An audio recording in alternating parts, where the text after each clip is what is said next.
ভগবান শিব বলেছেন, যে সন্তানদের মধ্যে এই তিনটি গুণ থাকে তারা তাদের মা বাবাকে অনেক কষ্ট দেয়। তাহলে চলুন জেনে নেওয়া যাক সেই তিনটি গুণ কি কি, যা থেকে আমরা জানতে পারবো যে এইসব গুণ আমাদের মধ্যে বা আমাদের সন্তানদের মধ্যে আছে কি না।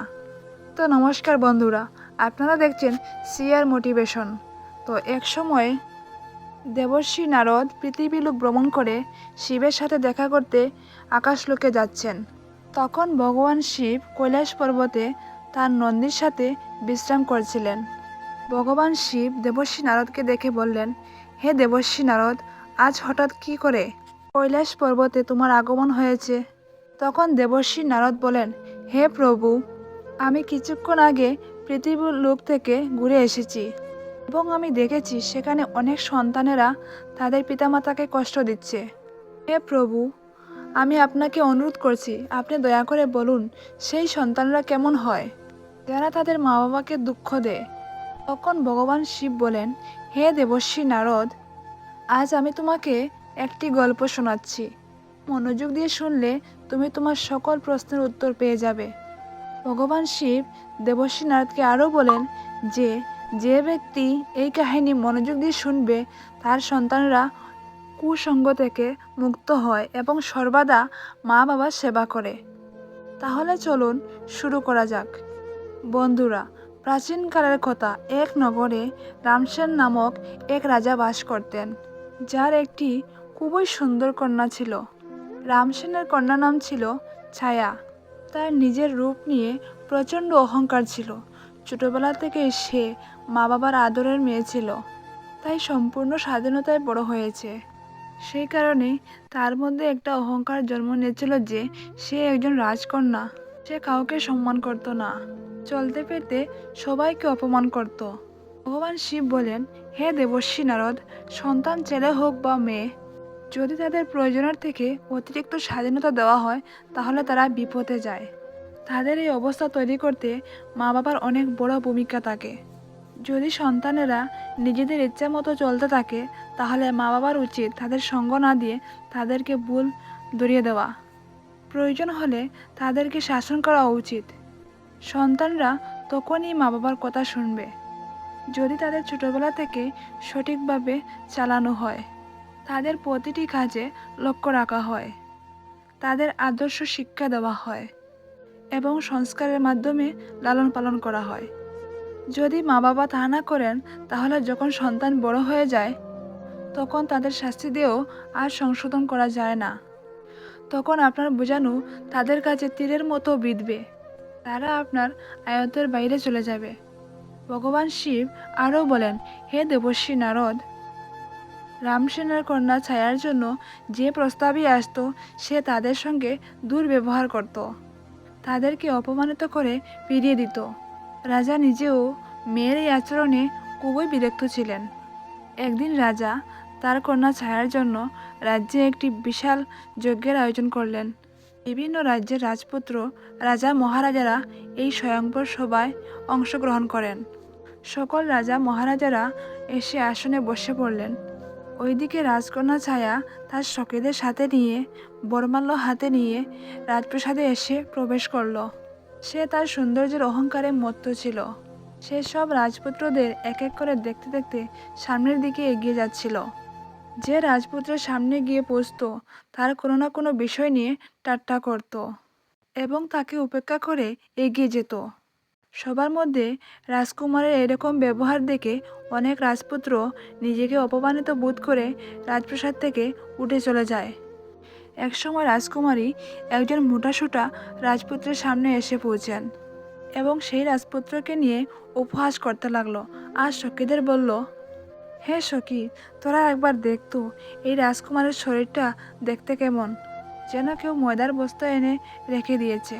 তার দেহের গঠন নিয়ে সে অনেকক্ষণ ধরে তাকে উপহাস করতে থাকে। ওই রাজপুত্র রাজকুমারীর কথা অপমানিত হয়ে রাজ দরবার থেকে বেরিয়ে গেল। এরপর রাজকুমারী আরেক রাজপুত্রের সামনে গিয়ে দাঁড়ালো। সেই রাজপুত্র লম্বায় বেশ উঁচু ছিল। রাজকুমারী ছায়া তার তীক্ষ্ণ গতায় তাকে অপমান করতে লাগলো। সে বলল, দেখতো সখী, এ তো কোনো খুঁটি বলে মনে হচ্ছে, একে তো কোনো চৌমাথার মোড়ে দাঁড় করে রাখা উচিত এবং তার মাথায় একটি মশাল রাখা উচিত। রাজকুমারীর কথায় আঘাত পেয়ে সেই রাজপুত্র সেখান থেকে উঠে চলে যায়। এরপর আরেক রাজপুত্রের গণ দাঁড়িয়েছিল। তাকে দেখে রাজকুমারী হেসে উঠে বলল, আহা সখী, আমাদের পিতা এই স্বয়ংবর সভায় বড় দাড়িওয়ালা ছাগলকেও ডেকে এনেছেন। এই দাড়িওয়ালার সাথে তো আমার জুতোও বিয়ে করবে না। এই বলে রাজকুমারী তাকে নিয়ে হাসাহাসি করতে শুরু করে, কিন্তু সেই রাজপুত্র তাতেও কিছু মনে করেনি, কারণ সে রাজকুমারীর প্রতি মন দিয়ে ফেলেছিল। তবুও সে সেখান থেকে চলে গেল। বন্ধুরা, এইভাবে একে একে সমস্ত রাজপুত্ররা এখান থেকে চলে গেলেন। রাজকুমারীর এই আচরণে তার পিতা রামসেনের খুবই দুঃখ লাগলো। রাজা মনে মনে ভাবতে লাগলেন, আমার এই মেয়ে রাজ দরবারে আসা সকল অতিথিদেরকে অপমানিত করলো। এর এই দুষ্ট আচরণের শাস্তি অবশ্যই পাওয়া উচিত। ক্রোধিত হয়ে রাজা পুরো দরবারে ঘোষণা করলেন, বন্ধুগণ, আমার মেয়ের এই আচরণের জন্য আমি সকলের কাছে ক্ষমা প্রার্থনা করছি। কিন্তু আমি সকলের সামনে এটা ঘোষণা করছি যে আমার এই কন্যার বিয়ে আমি এর কোনো রাজপুত্রের সঙ্গে নয়, বরং এক ভিক্ষুকের সাথে দেব, যে প্রতিদিন ভিক্ষা করে নিজের পেট চালায়, আর তার সাথে এও ভিক্ষা করে খাবে, আর তখনই তার কৃতকর্মের জন্য অনুতপ্ত হবে। রাজা এমন ঘোষণা করতেই সবাই বসে থাকা সকল রাজপুত্ররাই রাজার প্রশংসা করতে লাগলো। সবাই বলতে লাগলো, রাজা সাহেব, এমন এক অভদ্র কন্যার জন্য এমনই শাস্তি হওয়া উচিত। এই কথা বলে সব রাজপুত্র রাজ দরবার ছেড়ে চলে গেল। ঠিক তখনই এক ভিক্ষুক গান গাইতে গাইতে রাজ দরবারের পাশ দিয়ে যাচ্ছিল। তার গলা শুনে রাজা তার এক চাকরকে পাঠিয়ে তাকে দরবারে ডেকে আনলেন। সেই ভিক্ষুকের অবস্থা ছিল খুবই করুণ, ময়লা ও ছেঁড়া কাপড়, হাতে একটি লাঠি আর লম্বা দাড়ি। ভিক্ষুক রাজার সামনে এসে দাঁড়ালো এবং গান গাইতে লাগলো। তার গান শুনে রাজা খুবই সন্তুষ্ট হলেন এবং খুশি হয়ে রাজা ভিক্ষুককে বললেন, তোমার পুরস্কার হিসাবে আমি আমার কন্যাকে দান করলাম। আজ থেকে সে তোমার স্ত্রী, তুমি তাকে নিয়ে চলে যাও এবং নিজের মতো করে তাকে নিয়ে থাকো। পিতা রামসেনের এমন কঠোর সিদ্ধান্ত শুনে ছায়া খুবই দুঃখিত হলো। সে ভাবল, আমার পিতা একই করলেন। প্রথমে সে ভিক্ষুকের সঙ্গে যেতে একদমই রাজি ছিল না, কিন্তু রাজার আদেশ ছিল বড়ই কঠিন, তাই তাকে বাধ্য হয়ে ভিক্ষুকের সাথে যেতে হলো। রাজা বললেন, কন্যা, তুমি রাজপরিবারে যাওয়ার অধিকার পুরোপুরি হারিয়েছ। এখন থেকে এই ভিখারি তোমার স্বামী, তার সাথে তোমার সারাটা জীবন কাটাতে হবে। তুমি যদি তাকে ঠকাও বা তার সাথে সম্পর্ক ছিন্ন করো, তাহলে তোমার মৃত্যুদণ্ডও হতে পারে। রাজা তার কন্যাকে সেই ভিখারির সাথেই বিদায় দিলেন। ছায়া কাঁদতে কাঁদতে বুক চাপড়াতে চাপড়াতে এই ভিখারির সাথে চলে গেল। ভিখারি খুশি খুশি তাকে নিয়ে একটা জঙ্গলে চলে গেল। সেখানে তার একটি খুবই সুন্দর কুটির ছিল। কুটিরের পাশে ভিখারি একটি আমের গাছ লাগিয়েছিল। গাছে প্রচুর আম পেকেছিল।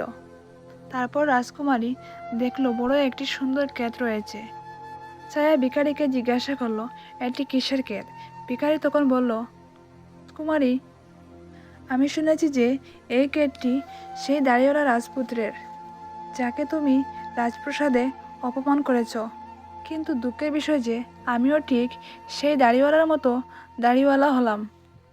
আর তুমি যদি সেই দাড়িওয়ালা রাজপুত্রকে বিয়ে করতে, তাহলে আজ তুমি এই ক্ষেতের মালকিনও হতে পারতে।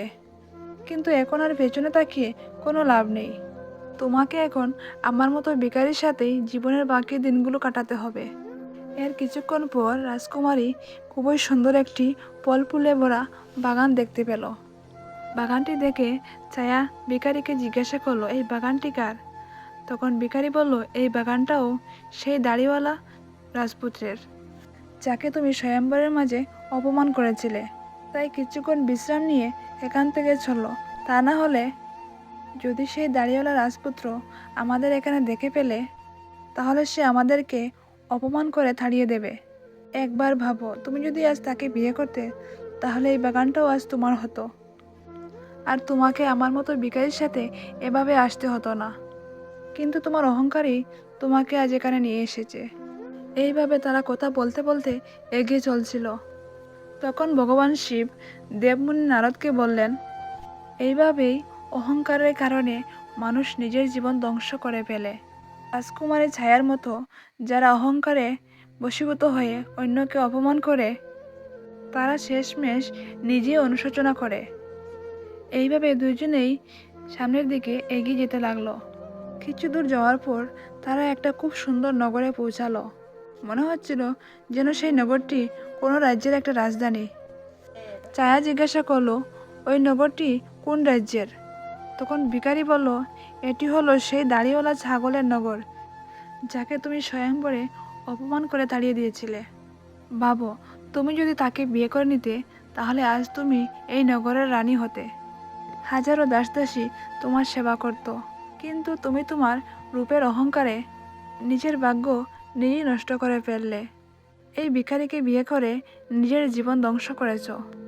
তবে এখন আর কিছুই করার নেই, যা হওয়ার ছিল তা হয়ে গেছে।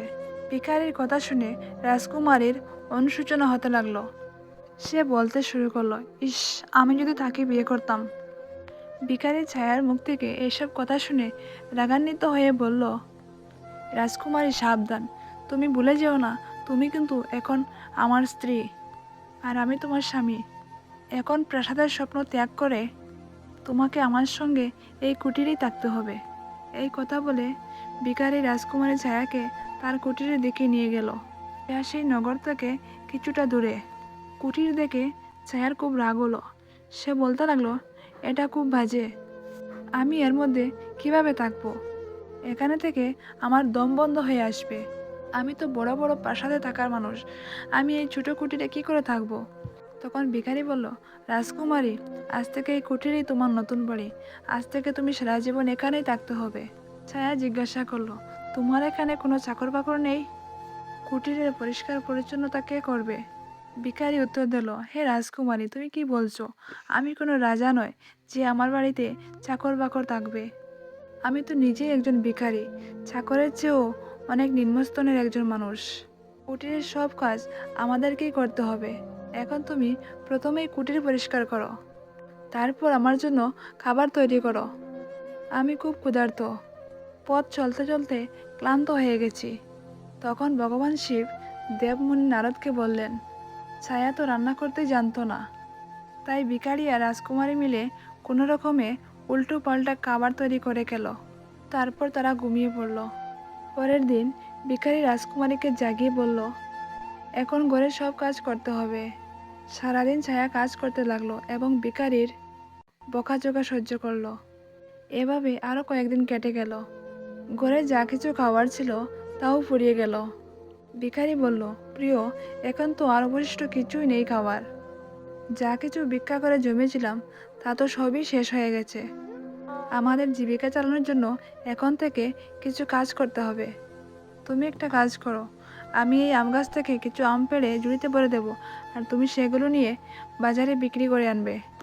রাজকুমারী বলল, আমি বাজারে আম বিক্রি করতে যাব? যদি আমাকে কেউ আম বিক্রি করতে দেখে ফেলে, তাহলে তো আমাকে নিয়ে সবাই হাসাহাসি করবে। তাহলে তো আমি খুব লজ্জা পেয়ে যাব। ভিখারি বলল, লজ্জার কি আছে? এখন তুমি আর কোনো রানী নয়, তুমি একজন ভিখারির স্ত্রী। যদি সেই দাড়িওয়ালার স্ত্রী হতে এবং সে আম বিক্রি করতে বলতো, তখন কি লজ্জা পেতে? এখন যদি লজ্জা করো, তবে না খেয়ে মরো। তখন রাজকুমারী বাধ্য হয়ে বাজারে আম বিক্রি করতে গেল।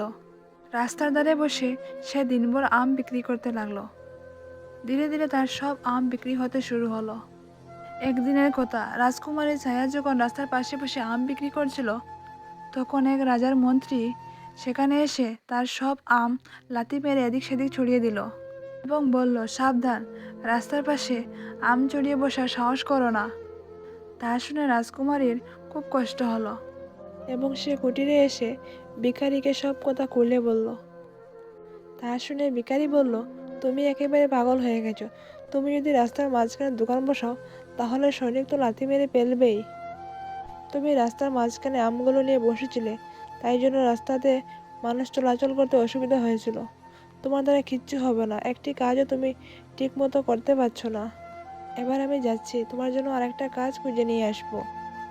এই বলে ভিখারি গেল এবং রাজ্যের এক উচ্চপদক কর্মচারীর বাড়িতে রাঁধুনির সহায়িকার কাজ খুঁজে নিয়ে আসলো রাজকুমারের জন্য। এবং এসে সে ছায়াকে বলল, আমি তোমার কাজের ব্যবস্থা করে এসেছি। কাল থেকে তুমি ওই রাজবাড়ির রাঁধুনির কাজ করবে এবং সেখান থেকে আমাদের ভালো খাবারও আসবে। এরপর ভগবান শিব দেবমুনি নারদকে বললেন, হে মহর্ষি নারদ, এইভাবে সেই অহংকারী রাজকুমারী রাঁধুনি কাজ করতে লাগলো। সকাল থেকে সন্ধ্যা পর্যন্ত সে রাজবাড়ির রাঁধুনির সঙ্গে সহায়িকার কাজ করত এবং রাত্রে বেঁচে যাওয়া খাবার বাড়ি নিয়ে আসতো।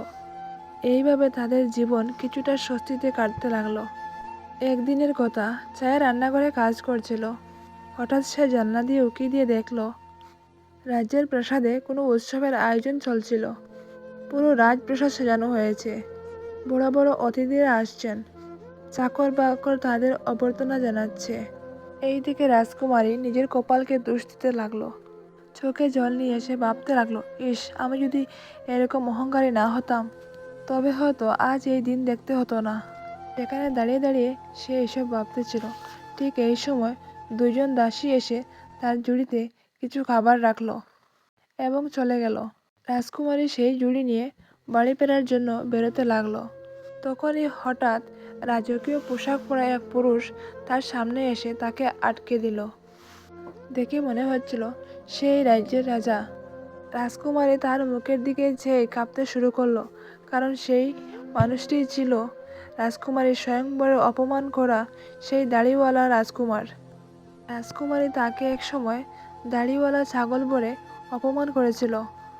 রাজা কিছু না বলে রাজকুমারীর হাত ধরে তাকে রাজপ্রাসাদে নিয়ে গেল, যেখানে অসংখ্য অতিথিরা বসেছিল। সবার ঐশ্বর্য দেখে রাজকুমারী এতটাই ঘাবড়ে গিয়েছিল যে তার হাত পা ভয়ে কাঁপতে শুরু করে দিয়েছিল।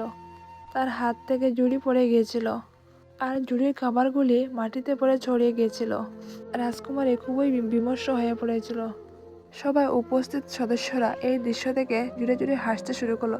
রাজকুমারী তা দেখে নিজেকে অপমানিত বোধ করলো, যেন সে এই মুহূর্তে মাটির নিচে লুকিয়ে যেতে পারলে বাঁচে। সে নিজের হাত ছাড়িয়ে নিয়ে সেখান থেকে পালাতে চাইছিল, কিন্তু রাজা তাকে থামিয়ে বললেন, রাজকুমারী, ভয় পেও না, তোমার সঙ্গে কোনো অভদ্র আচরণ করা হবে না, বরং আমি তোমাকে সম্মান জানাতে নিয়ে এসেছি। আমি তোমার সেই ভিখারি স্বামী যে তোমার সাথে কুটিরে থেকেছে। আমি সেই সৈনিক যে তোমার আমে লাথি মেরেছিল। আমি এই রাজ্যের রাজা। আমি সেই দাড়িওয়ালা ছাগল। ভিখারি সেজে আমি তোমাকে বিয়ে করেছিলাম, কারণ আমি তোমাকে ভালোবাসতাম। আর তোমার বাবার শর্ত মেনে আমাকে ভিখারির বেশ ধারণ করতে হয়েছিল। ভিখারি সেজে আমি তোমাকে বিয়ে করেছি। আর এখন তোমার অহংকারও দূর হয়ে গেছে। আমাদের সম্মান জানাতে অনেক অতিথি উপস্থিত হয়েছেন। এবার আমি তোমার সঙ্গে যথাযথ মর্যাদায় বিয়ে করব। তখন ভগবান শিব দেবমুনি নারদকে বললেন। এই কথা শুনে রাজকুমারীর ছায়ার মনে অপার আনন্দের ঢেউ উঠতে লাগলো। তার চোখে আনন্দের অশ্রু পড়তে লাগলো। দাসীরা তাকে নববধূর পোশাকে সাজিয়ে নিয়ে আসলো। রাজসভায় তার মাতা পিতাও উপস্থিত হয়েছিলেন। সবাই রাজকুমারীকে আশীর্বাদ করলেন এবং সবার সামনে তাদের বিয়ে সম্পন্ন হলো। এবং বিয়ের পর তার সমস্ত অহংকার সম্পূর্ণরূপে বিলীন হয়ে গেল। সে পুরোপুরি বদলে গিয়েছিল এবং জীবনযাপনের সঠিক পদ্ধতি শিখে নিয়ে গিয়েছিল। তখন ভগবান শিব দেবমুনি নারদকে বললেন, দেবমুনি নারদ, সুখময় জীবনযাপনের ফলে মানুষ জীবনের অভিজ্ঞতা এবং শিক্ষাগুলো থেকে দূরে থাকে, যা ভবিষ্যতে তার জন্য খুবই কষ্টদায়ক হয়ে ওঠে। ভগবান শিব বলেন, এই জন্যই মানুষকে কখনো অহংকার করা উচিত নয়। ঈশ্বর তোমায় যখন কোনো একটা গুণে সম্পন্ন করেন, তখন অন্যান্য অনেক গুণে অপূর্ণ রাখেন, যাতে অহংকার এলে তুমি তার শিক্ষা নিতে পারো। এইভাবে রাজকন্যা সেই দাড়িওয়ালা স্বামীর সাথে সুন্দরভাবে সুখে শান্তিতে জীবন কাটাতে শুরু করলো। ভগবান শিব এইভাবে ব্যক্ত করলেন যে যাদের সন্তান নিজেদের ইচ্ছা মতো চলাফেরা করে, নিজের পিতামাতার অপমান না করে, তারা কখনো ভালোভাবে থাকতে পারে না।